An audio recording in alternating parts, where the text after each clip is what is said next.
के राकेश मावई, उनका टिकट काटा गया है।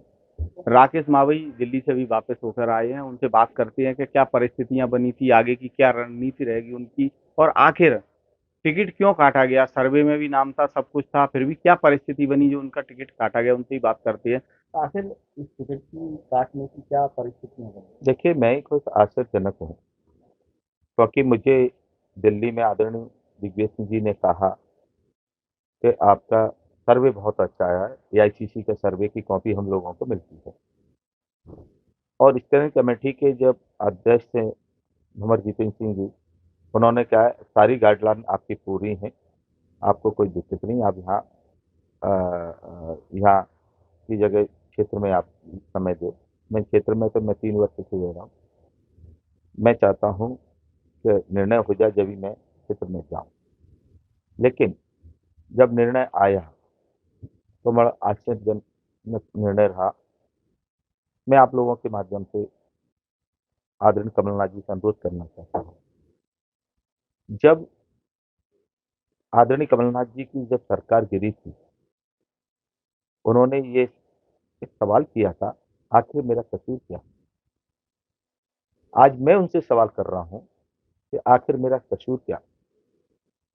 क्या मैंने उपचुनाव नहीं जीता? क्या मैंने कांग्रेस की अध्यक्ष के रूप में 10-12 साल मैंने पूरे किए, और 6 की 6 सीट जिताने में मेरा योगदान योगदान रहा, जिससे कांग्रेस की सरकार कमलनाथ जी मुख्यमंत्री हुए। कहाँ मेरी कमी हो गई थी। मैं आज कांग्रेस का इकलौता कांग्रेस का इकलौता विधायक था, और इकलौता विधायक मैं इसलिए कह रहा हूं, क्यों कि जितने और हमारे साथी विधायक हैं वो 3-3 पार्टी बदल के आए हैं।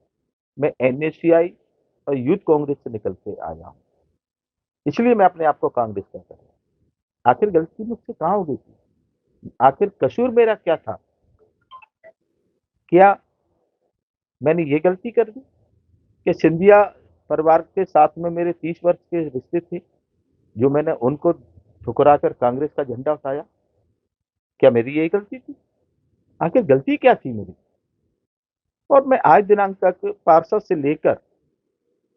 से लेकर और आपके विधायक विधानसभा चुनाव तक मैं सारे चुनाव 8 चुनाव लड़े, 8 ही जीते हैं। फिर आखिर मैं कमजोर कहां था। सर्वे मेरा बोल रहा है, और क्राइटेरिया में मैं आ रहा हूं। हाँ, मुझे लगता है कि मेरे पास मैं सिर्फ कांग्रेस का सिपाही था, कांग्रेस का कार्यकर्ता था, किसी का नेता का हाथ नहीं था मुझे। बिल्कुल, आपके अलावा अगर देखा जाए तो ये जो दूसरी सूची आई है उसमें कहीं न कहीं कई विधायकों के टिकट कटे, उन्होंने सुर बदले हैं। सुमावली से विधायक थे अजब सिंह कुशवाहा, उन्होंने भी बसपा का दामन थामा है हाल ही में। तो क्या लग रहा है कि इस तरीके से तो धीरे-धीरे कांग्रेस की सारी लोग जाने की तैयार है? देखिए, मैं आपको बताऊं, जब मुखिया ही निर्णय गलत ले तो संभालेगा कौन। जब मुखिया ही एक परिवार में अपना तेरा करेगा तो वो परिवार कैसे चलेगा। निश्चित तौर पर ये कमियां रही हैं, उसी का प्रतिफल है कि आज हम मुरैना में कमजोर होने जा रहे हैं, क्योंकि जिस प्रकार से वातावरण कांग्रेस के पक्ष में था, और ये लगा था हाँ कमलनाथ जी निर्णय लगेंगे करेंगे, लेकिन एक सटीक निर्णय होगा, उनका सही निर्णय होगा। लेकिन आज पूरे पूरे संभाग भर में, वाली चंबल संभाग में दिख गया कि कमलनाथ जी ने अपना तेरा कर दिया, और एक जीती हुए विधायक को टिकट काटकर जिसकी जमानत जब्त हुई है उसको टिकट दे दिया। कैसे भला होगा इस कांग्रेस का। क्या लगता है इसमें कहीं न कहीं डॉक्टर गोविंद सिंह या दिग्विजय सिंह या कमलनाथ, इन तीनों की रणनीति बन के ये परिस्थितियाँ पैदा की हैं, क्योंकि आप सिंधिया ग्रुप से आते थे? देखिए, मैं आपको बताऊं, निश्चित तौर पर स्क्रीन कमेटी की बैठक हुई, और स्क्रीन कमेटी मुरैना में चर्चा हुई, तो आदरणीय दिग्विजय सिंह जी ने कहा कि मुरैना में तो हमें कुछ सोचना ही नहीं है, क्योंकि हमारा सिटिंग एमएलए है, उपचुनाव जीता है, उसका नाम रखिए, तो वहां से सिंगल नाम हो गया। जब सीसी की बैठक होती है तो वहां पर प्रदेश अध्यक्ष और नेता प्रतिपक्ष और प्रदेश प्रभारी और आपके स्क्रीन कमेटी के अध्यक्ष और राष्ट्रीय अध्यक्ष और ये लोग वहां पे और रहते हैं। अब इनमें जाके वहां पे जाके खेल खेल दिया दोनों ने मिलकर और मुझे मार दिया और दोनों ही मिली थी मुझे मारने के लिए।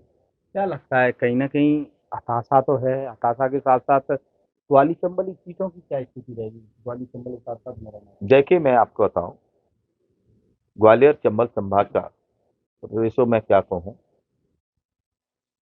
मैं तो मुरैना की बात कर रहा हूं। हमारी पार्टी बहुत कमजोर मुरैना में है, जिसकी हमने कभी कल्पना नहीं की कि हम इतनी कमजोरी हो जाती। उतनी हमारी पार्टी कमजोर हुई है। और मैं तो ये कहना चाहता हूँ आपके यहाँ पे, मेरा मेरा कसूर क्या है, इसका जवाब मुझे कमलनाथ जी दे दें।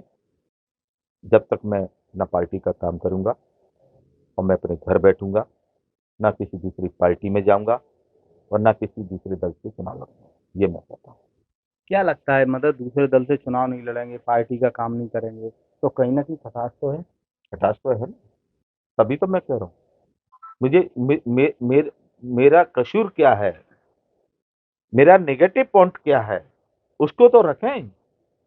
आखिर मैं कहाँ में कमजोर था, मैं क्यों दिया, इसलिए कि मैं कांग्रेस का सिपाही था इसलिए कटा है, कि मैं किसी नेता का मेरे पास हाथ नहीं था इसलिए कटा है।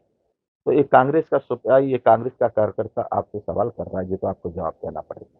समर्थक काफी नाराज हैं, लगा के बैठे हुए हैं काफी क्योंकि समर्थकों को दिखा है कि अनदेखी की गई है, समर्थकों को दिखा है।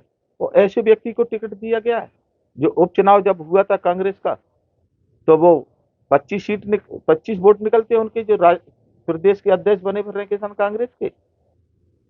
और जो जो उसी समय अध्यक्ष बनाया, मैंने कमलनाथ जी से कहा कि नुकसान होगा अध्यक्ष बनाने से, पर वो नहीं माने, उन्होंने कि नहीं बनाना पड़ेगा। 20 वोट निकलते दीपक शर्मा की उससे उन पोलिंग से, क्या की कांग्रेस। ये तो ये है कि हम जो उनको करना था वो किया।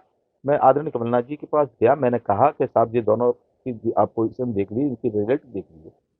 उन्होंने कहा कि भाई तू चुनाव जीत गया, ताकि इस बात को खत्म कर, यहीं समाप्त कर। मैंने वही समाप्त, आज दिनांक तक कोई बात नहीं की, तो कैसे काम चलेगा।